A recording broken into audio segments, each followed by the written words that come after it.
Okay, your next topic is the mechanism of adsorption. How adsorption takes place. Okay, so हम यहाँ पे बात करेंगे about the liquid and the solid surface. Okay, तो मान लीजिए एक कंटेनर के अंदर आपके पास कोई लिक्विड है और वो फिलहाल यहाँ तक भरा हुआ है, आपका जो लेवल है वो यहाँ तक है। ठीक है, तो इस लिक्विड के अंदर बहुत सारे मॉलिक्यूल होंगे। अगर आप जरा सा भी लिक्विड लोगे तो भी it contains thousand lakhs of this molecule. मान लीजिए इसके अंदर आपने 2-3 मॉलिक्यूल ले लिए, ये मैंने 3 मॉलिक्यूल कंसिडर कर लिए इस लिक्विड के।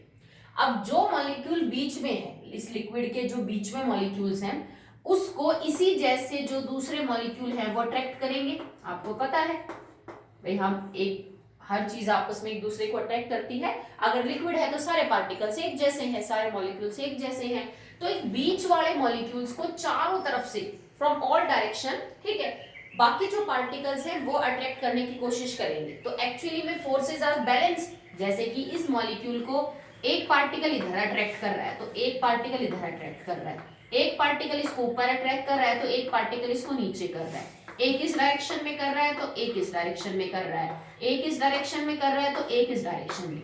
मतलब actually the forces are balanced. जितने पार्टिकल्स उसको मान लीजिए राइट में खींच रहे हैं उतने उसको लेफ्ट में खींच रहे हैं, जितने पार्टिकल्स उसको ऊपर की तरफ खींच रहे हैं उतने पार्टिकल्स उसको नीचे की तरफ खींच रहे हैं, और इस पे नेट फोर्सेस आर बैलेंस्ड। तो मॉलिक्यूल स्टेबल है, मतलब किसी की तरफ कोई खास झुकाव नहीं है इस मॉलिक्यूल का। ठीक है, सारी फोर्सेस बैलेंस है, ना ये अपनी जगह से बहुत ज्यादा ये किसी की तरफ डेविएट नहीं होगा किसी एक्स्ट्रा फोर्स की वजह से। ओके, अगर आप इस पार्टिकल को देखें तो इस पार्टिकल में और इस पार्टिकल में क्या फर्क है। ठीक है, इस पार्टिकल के ऊपर जितनी भी फोर्सेस लग रही हैं वो नेट इनवर्ड है, क्योंकि ऊपर तो कोई पार्टिकल है ही नहीं, बिकॉज ये मॉलिक्यूल सतह के ऊपर है। हम इस लिक्विड के सरफेस के ऊपर जो वाटर है, तो वाटर मॉलिक्यूल्स या बाकी कोई मॉलिक्यूल प्रेजेंट है उसके बारे में बात हो रही है। तो इस मॉलिक्यूल को इसी के जैसा दूसरी मॉलिक्यूल इधर खींचेगा, इधर खींचेगा, यहाँ खींचेगा, इधर इधर इधर, बट ऊपर की तरफ खींचने वाले जितने भी मॉलिक्यूल्स थे वो अब यहाँ पे नहीं है। तो इसका मतलब ये हुआ कि जो भी मॉलिक्यूल, जो भी पार्टिकल किसी लिक्विड के सरफेस के ऊपर मौजूद रहता है वो हमेशा दूसरे मॉलिक्यूल से नीचे की तरफ एक पुल महसूस करता है, एक मतलब फोर्स महसूस करता है। ओके, और ऊपर कोई फोर्स है जो है भी जो उनको बैलेंस कर सके। तो आप ये समझिए ना कि ये जो मॉलिक्यूल है ना वो कुछ टेंशन में होते हैं, दे आर अंडर स्ट्रेन, इनमें खिंचाव होता है और ये बिल्कुल खिंचे हुए महसूस करते हैं। क्योंकि आप ही सोचिए, आप खड़े हो और आपको आपके कपड़ों को पकड़ के कोई पीछे की तरफ आपको खींच रहा हो तो आप हमेशा स्ट्रेन में, टेंशन में रहोगे, फिर पीछे की तरफ खिंचे हुए महसूस करोगे। तो सेम ऐसा होता है जो सरफेस के ऊपर मॉलिक्यूल होते हैं उनके साथ, they are under very pressure, strain, और इसी चीज को हम बोलते हैं सरफेस टेंशन। सरफेस के ऊपर होने वाली जो टेंशन है उसी को हम बोलते हैं सरफेस टेंशन। और ये सरफेस पे ही क्यों होती है, नाम ही है सरफेस टेंशन, क्योंकि सरफेस के मॉलिक्यूल जो बाकी पूरा सॉल्यूशन है, बाकी पूरा लिक्विड है, उससे अलग बिहेव करते हैं। They have no molecules on their upper side to balance this inward pull. इस इनवर्ड पुल को बैलेंस करने के लिए उनके पास कोई पार्टिकल्स जो है वो नहीं होते। इसी वजह से अब ये जो सरफेस है, ये इस लिक्विड का सरफेस है जिसके ऊपर सारी जो फोर्स है वो नीचे की तरफ आ रही है। ठीक है, इस फोर्स जो इनवर्ड महसूस कर रहा है ये हमेशा चाहता है कि ये चीज मेरे से कम हो जाए। जब आपको कोई पीछे की तरफ खींचेगा तो आप पूरी कोशिश करोगे ना कि कुछ ऐसा हो कि मेरे पे जो पीछे की तरफ खिंचाव आ रहा है ये ना हो। और इसके चक्कर में ये क्या करता है कि ये कुछ ना कुछ मॉलिक्यूल्स को सरफेस के ऊपर चिपकाने की कोशिश करता है, ताकि वो जो मॉलिक्यूल आके चिपके तो वो फोर्स को बैलेंस कर सके। ओके, अब इस लिक्विड के बाकी पार्टिकल्स के बीच में नीचे की तरफ फोर्स ऑफ अट्रैक्शन है। अगर कोई चीज आके ऊपर चिपक जाएगी तो ये पार्टिकल फिर उससे फोर्स ऑफ अट्रैक्शन बना लेगा और फिर फोर्सेस बैलेंस आउट हो जाएंगी। इसमें जो सरफेस टेंशन है, ये जो खिंचाव है, ये महसूस नहीं होगा और ये कुछ स्टेबल हो जाएगा। जब कोई चीज भाई अंदर स्ट्रेन होगी तो अनस्टेबल ही होगी। तो इसमें बहुत स्ट्रॉन्ग टेंडेंसी है सरफेस के मॉलिक्यूल पे कि किसी भी चीज को अपनी तरफ खींचता है, उसको चिपका लेता है अपने सरफेस पे, ताकि उन मॉलिक्यूल्स की वजह से इसकी जो इनवर्ड पुल है वो बैलेंस आउट हो जाए। कुछ मॉलिक्यूल ऊपर चिपकेगा तो जाहिर सी बात है नई फोर्स ऑफ अट्रैक्शन डेवलप होगी और वो फोर्स नीचे वाले फोर्स को क्या करेगी बेटा, बैलेंस करेगी। Okay, so this is the mechanism of adsorption. Why adsorption take place at the surface, क्योंकि सरफेस का जो मॉलिक्यूल है सेम होता है इन द सॉलिड केस। मैंने यहाँ पे आपको लिक्विड में समझाया, सॉलिड के केस में भी सेम ही होगा। अगर कोई सॉलिड सरफेस है तो उसकी सतह पे भी तो कोई पार्टिकल होगा ना, वो भी नीचे वाले पार्टिकल से अट्रैक्शन फील करेगा, ऊपर कोई पार्टिकल है ही नहीं, सेम विद द सॉलिड। और इसी के कारण हमेशा सरफेस का मॉलिक्यूल एक इनवर्ड पुल महसूस करता है अपने पार्टिकल से, और वो पूरी कोशिश करता है कि उसकी जो टेंशन है, उसका जो खिंचाव है ये कम हो जाए। और खिंचाव कम करने के लिए वो हमेशा मॉलिक्यूल्स को एब्जॉर्ब करते हैं, चिपका लेता है अपने सरफेस के ऊपर, ताकि फोर्सेस क्या हो जाए, बैलेंस आउट हो जाए। इसीलिए हर सब्सटेंस में टेंडेंसी होती है कि वो सरफेस के ऊपर किसी भी पार्टिकल को क्या कर ले, रिटेन कर ले, चिपका ले, अंदर तक नहीं करना होता। अब देखो एड्सॉर्प्शन सरफेस फिनोमिना है, ये सिर्फ सतह पे होगा, ओनली ऑन द सरफेस। अंदर क्यों नहीं हो रहा? क्योंकि अंदर तो फोर्सेस बैलेंस है भाई, अंदर का जो मॉलिक्यूल है वो तो वैसे ही बैलेंस है, अंदर के मॉलिक्यूल में ये गुण ही नहीं है कि वो किसी को चिपका ले। सिर्फ सतह के ऊपर जो मॉलिक्यूल है उनमें ये प्रॉपर्टी होती है कि वो ऐसा कर सकते हैं। आई होप आपको क्लियर हो गया होगा। This is the mechanism behind adsorption.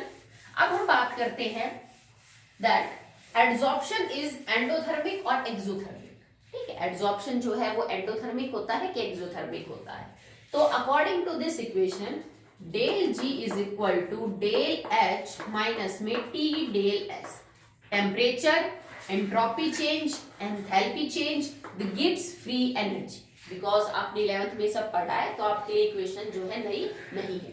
इस इक्वेशन में डेल जी के साइन से हम ये बता सकते हैं दिस रिएक्शन इज फिजिबल और नॉट, स्पॉन्टेनियस और नॉट। मतलब कोई रिएक्शन अपने आप हो रही है या जस्ट इनिशिएशन काफी है उसके लिए, तो रिएक्शन स्पॉन्टेनियस है, उसके लिए del G negative. Del G is negative if the reaction is spontaneous, and if it is positive then it is non spontaneous। तो इस इक्वेशन को यूज करके हम ये बात प्रूव करेंगे कि एड्सॉर्प्शन का जो प्रोसेस है वो एंडोथर्मिक होता है कि एक्सोथर्मिक। ओके, चलिए इस इक्वेशन में हमने टेम्परेचर कोई भी एक ले लिया और फिलहाल वो कांस्टेंट कर दिया कि मान लीजिए मैं किसी प्रोसेस को स्टडी कर रही हूँ एट द टेम्परेचर 373 केल्विन और 273 kelvin. Okay, now adsorption process अपने आप होता है, हमें कुछ नहीं करना पड़ता। ठीक है, जैसे आपने कुछ भी, आप कोई भी सरफेस रख दीजिए उसके ऊपर कोई ना कोई चीज आके एड्सॉर्ब हो जाएगी, उसके लिए आपको कुछ भी स्पेशल नहीं करना पड़ता। एड्सॉर्प्शन अपने आप होने वाला फिनोमिना होता है। आपने कहीं नहीं लिखा ना डेफिनेशन में कि कुछ हमें करना पड़ेगा, तो इसका मतलब it is a spontaneous process. अगर प्रोसेस स्पॉन्टेनियस है तो मेरा डेल जी क्या है यहाँ पे, नेगेटिव। आई होप आपको क्लियर है। हमें डेल एच की वैल्यू प्रूव करनी है, नेगेटिव होगी कि पॉजिटिव। ओके ना, टी इज कांस्टेंट, हमने कांस्टेंट ले लिया। Del S is the entropy change. Entropy change का मतलब होता है रैंडमनेस कितनी है। अब आप खुद सोचिए कि एक कुछ मॉलिक्यूल्स थे, कुछ पार्टिकल थे जो पहले फ्री कर रहे थे, they are free to move, और अब ये किसी सरफेस के ऊपर आकर चिपक गए हैं, तो इनकी रैंडमनेस बढ़ रही है कि घट रही है? भाई घट रही है, पहले फ्री थे, अब ये आके चिपक गए किसी सरफेस के ऊपर। ठीक है, तो जब रैंडमनेस घट रही है तो इसका मतलब डेल एस इज नेगेटिव। तो आप यहाँ पे लिख दीजिए डेल एस की वैल्यू जो है वो क्या हो जाएगी, नेगेटिव।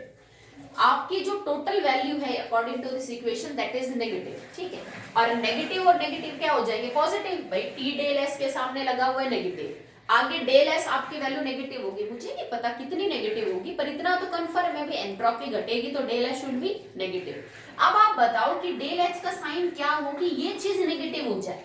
भाई ये नेगेटिव नेगेटिव तो पॉजिटिव हो चुके हैं, अगर ये पॉजिटिव है और आपका रिजल्ट नेगेटिव है that means del H should be negative. समझ रहे हो आप? अकॉर्डिंग टू दिस इक्वेशन अगर एड्सॉर्प्शन में एंट्रोपी कम होती है, एड्सॉर्प्शन एक स्पॉन्टेनियस प्रोसेस है, तो उसके लिए डेल एच क्या होना चाहिए बेटा, नेगेटिव होना चाहिए, तभी आपका प्रोसेस जो है स्पॉन्टेनियस है। It means adsorption is always with few exceptions, adsorption is always exothermic. जब भी एड्सॉर्प्शन होगा हमेशा अमाउंट ऑफ हीट जो है वो बाहर की तरफ रिलीज होगी। तो आप इस प्रोसेस को यूं भी सम अप कर सकते हो, एडसॉर्बेट प्लस एडसॉर्बेंट एंड एडसॉर्प्शन, और प्लस में देखो आप यहाँ बाहर की तरफ क्या लिख दीजिए, हीट, कि हीट बाहर की तरफ निकल रही है, and adsorption process is always exothermic.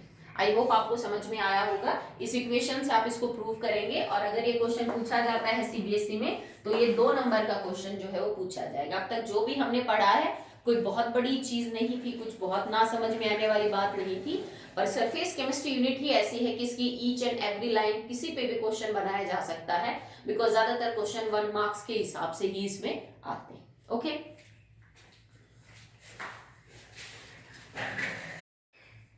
Now your next topic is what is the difference between adsorption and absorption. ठीक है, अब हम बार बार एडसॉर्प्शन वर्ड यूज कर रहे हैं, आपने पहले एब्जॉर्प्शन को पढ़ा है, तो बेसिकली दोनों के अंदर डिफरेंस क्या होता है। तो चलिए, number 1 adsorption, it is occurring on the surface. भाई ये एक सरफेस फिनोमिना है, दिस इज अ सरफेस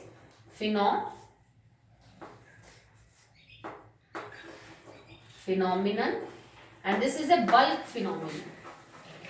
ठीक है, बल्क फिनोमिनन का मतलब क्या है, एब्जॉर्प्शन बल्क में होने वाली चीज है, उसमें पूरा का पूरा सब्सटेंस जो है वो पार्टिसिपेट करता है, सिर्फ सरफेस पार्टिसिपेट नहीं करता, जबकि एब्जॉर्प्शन में सतह के ऊपर कुछ भी होता है, अंदर जो बल्क है, जो अंदर का बचा हुआ पोर्शन है, वो पार्टिसिपेट नहीं करता। Okay, now second, after adsorption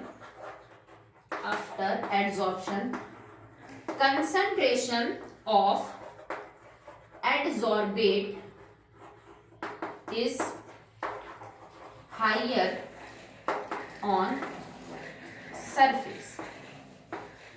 अगर किसी सतह के ऊपर आके कोई एड्सॉर्बेट चिपक जाएगा तो एड्सॉर्बेट की कंसंट्रेशन सरफेस पे बहुत ज्यादा होगी और बल्क में नहीं होगी, क्योंकि बल्क में तो वो चिपकता नहीं। एब्जॉर्प्शन में जो कंसंट्रेशन है ना, इससे concentration is same throughout। जैसे मान लीजिए इंक गिर गई आपकी टेबल के ऊपर, ब्लू इंक गिर गई और आपने उसके ऊपर क्या रख दिया, कॉटन रख दिया, तो कॉटन धीरे धीरे उस ब्लू इंक को अपने अंदर एब्जॉर्ब कर लेगा और धीरे धीरे पूरी कॉटन क्या हो जाएगी, ब्लू। ऐसा तो नहीं होगा ना कि कॉटन का सिर्फ ऊपर का ब्लू हो गया, अंदर से कॉटन सफेद निकलेगी। ठीक है भाई, अगर इंक इतनी ज्यादा गिरी हुई है कि वो कॉटन सफिशिएंट है उसको पूरी तरह एब्जॉर्ब करने के लिए, तो सारी की सारी जो है वो ब्लू हो जाएगी कॉटन। ठीक है, तो ये एब्जॉर्ब हुआ, ना कि एड्सॉर्ब, कि पूरा का पूरा जो मटेरियल है, बल्क है, वो पार्टिसिपेट कर रहा है और कंसंट्रेशन बस ऊपर ऊपर नहीं बदली, अंदर और बाहर सब जगह कंसंट्रेशन जो एड्सॉर्बेट की है वो क्या है, सेम। ठीक है, third, rate of adsorption is higher in the beginning,